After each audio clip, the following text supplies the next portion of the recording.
जम्मू कश्मीर विधानसभा की अगर बात करें तो हाल ही में 7 तारीख को जम्मू कश्मीर विधानसभा का बजट पेश किया गया और ये बजट एक लंबे अरसे के बाद, क्योंकि लगभग 10 वर्ष के बाद जम्मू कश्मीर में विधानसभा के चुनाव हुए और लगभग 7 वर्षों के बाद जम्मू कश्मीर के मुख्यमंत्री उमर अब्दुल्ला, जो खुद ही वित्त मंत्री हैं जम्मू कश्मीर के, उन्होंने बजट पेश किया गया। कई मुद्दों को इस बजट में उठाया गया, लेकिन सबसे महत्वपूर्ण बात की अगर बात करें, जम्मू कश्मीर में जो ऑटोमोबाइल इंडस्ट्री है, कहीं ना कहीं उसको एक सपोर्ट देने का प्रयास इस बजट के माध्यम से किया गया।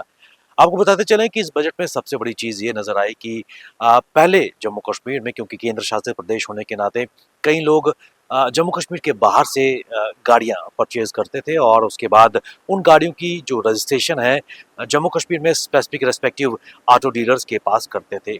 कहीं न कहीं जम्मू कश्मीर के ऑटोमोबाइल सेक्टर को बढ़ावा देने के लिए इस बजट में खासकर उन लोगों के लिए जो जम्मू कश्मीर के बाहर से गाड़ियाँ परचेज़ करते थे और जम्मू कश्मीर में आके रेस्पेक्टिव डीलर्स के पास उसकी रजिस्ट्रेशन करते थे, उसके लिए, उन लोगों के लिए जो टोकन टैक्स है, या फिर सरल शब्दों में अगर बात करें तो जो रोड टैक्स है, उसमें 3% की बढ़ोतरी की गई है।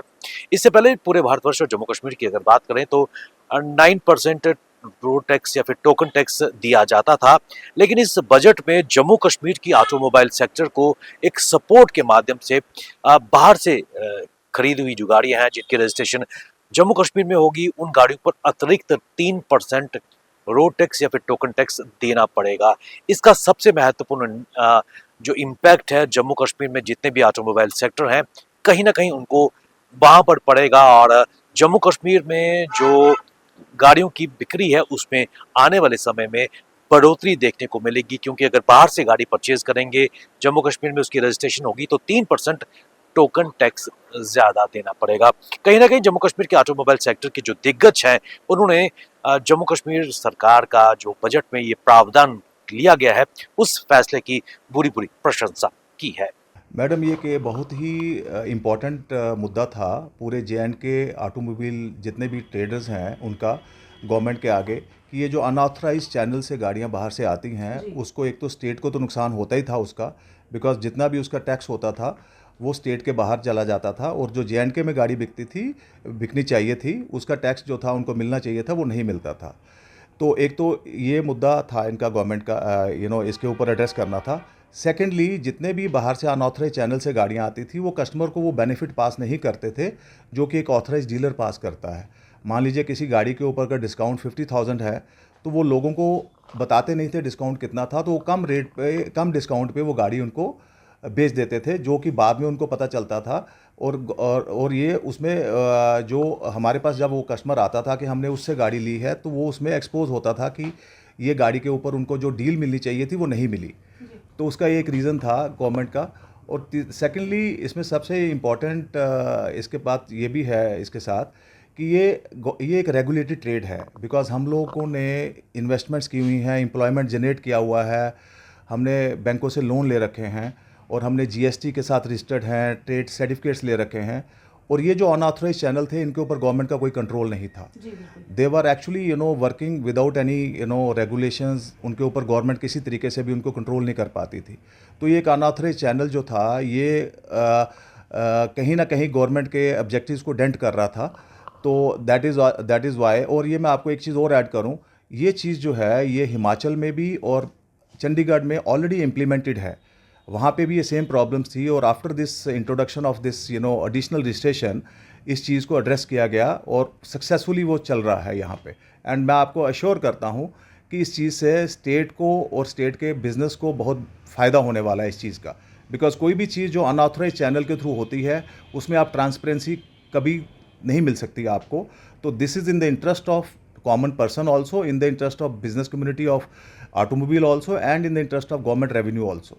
जी, जो ऑटो डीलर्स के लिए प्रावधान लाया गया है हम उसका वेलकम करते हैं। जो 3% का ग्रीन सेस लगाने की बात की गई है रोड टैक्स के ऊपर, वो एक बहुत वेलकम स्टेप है, बिकॉज ऑटो डीलर्स हमेशा से जे&के की इकोनॉमी में बहुत ही इंपॉर्टेंट रहे हैं।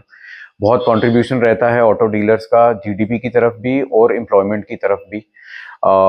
जो ऑटो डीलर्स हैं जे&के के one of the largest employers हैं स्टेट में, बिकॉज सबकी मल्टीपल डीलरशिप्स हैं तो लार्जेस्ट एम्प्लॉयर्स हैं। अदर देन दैट, जीएसटी और अदर जो डायरेक्ट इनडायरेक्ट टैक्सेशन में भी बहुत सारा कंट्रीब्यूशन ऑटो डीलर्स के द्वारा जाता है। और जब कोविड जैसी आपदा पीछे आई थी तब भी ऑटो डीलर्स ने पूरा सपोर्ट करा था। जो टैक्सेस ड्यू थे टैक्सेस टाइम पे दिए गए, जो एम्प्लॉयज़ हमारे लिए काम करते थे, जो वर्कर्स हमारे लिए काम करते थे, उनकी सैलरीज टाइम पे दी गई। कहीं ना कहीं हमने कोशिश करी कि लोगों को जॉब लॉसेस ना हो उस टफ पीरियड के अंदर। अब जब ये गाड़ियां बाहर से आती हैं, ये एक अनरेगुलेटेड अनकंट्रोल्ड चैनल के थ्रू आ रही हैं जिसपे कोई कंट्रोल नहीं है, कोई चेक बैलेंसेस नहीं है। अब एज अ ऑटो डीलर हमें गवर्नमेंट के सर्टिफिकेट्स लेने पड़ते हैं, ट्रेड सर्टिफिकेट लेना पड़ता है, पोल्यूशन सर्टिफिकेट्स लेने पड़ते हैं, उसके बाद हम एक डीलरशिप को ऑपरेट कर सकते हैं। ये लोग बाहर से गाड़ी लेके आते हैं, किस चैनल के थ्रू लेके आ रहे हैं, किसको बेच रहे हैं, उसका कोई रिकॉर्ड नहीं है। और जब ये गाड़ियां जे.एंड.के में आ जाती हैं, ये किस तरह से इनको सेल कर रहे हैं, क्या इनको ये ट्रांसफर कर रहे हैं, और किस तरह से ये गाड़ियां लोगों को यहाँ अवेलेबल की जा रही है, उसका कोई ट्रैक रिकॉर्ड नहीं है। वो स्टेट को भी उसका लॉस होता है, जो स्टेट के रेवेन्यू होते हैं, स्टेट का जीएसटी है, उन चीज़ों का भी स्टेट को लॉस होता है। एक ऑटो डीलर जब यूज्ड कार खरीद के बेचेगा तो पहले पूरा बैकग्राउंड चेक करेगा जिससे गाड़ी खरीद रहा है। उसके बाद जब वो नए ओनर को वो यूज्ड कार बेचेगा, उसको प्रॉपरली जाके आरटीओ में ट्रांसफर करवाएगा, जो टैक्सेस हैं वो दिए जाएंगे, गाड़ी प्रॉपरली ट्रांसफर होगी, गाड़ी का प्रॉपर रिकॉर्ड बनेगा, एक सिक्योरिटी थ्रेट नहीं बनेगा। जो ये गाड़ियां बाहर से आ रही हैं, इनका कोई रिकॉर्ड नहीं है, कौन प्रीवियस ओनर था, किस नए ओनर को दी है, और हम एक डिस्टर्ब रीजन है, तो ये कहीं ना कहीं एक सिक्योरिटी थ्रेट भी है हमारे लिए। सो आई थिंक ये 3% का जो एक ग्रीन सेस की बात की गई है, ये बहुत अच्छा है। बिकॉज जैसे इंफ्रास्ट्रक्चर भी अगर आप देखें, जो हमारा इंफ्रास्ट्रक्चर भी ओवरलोड होता है, जो ये बाहर से गाड़ियां आती हैं, जब पार्किंग्स हैं यहाँ पे, रोड्स हैं, ये सब ओवरलोड करते हैं इनको, तो कहीं ना कहीं इनको भी ये टैक्स देना जरूरी है I think. Thank you so much.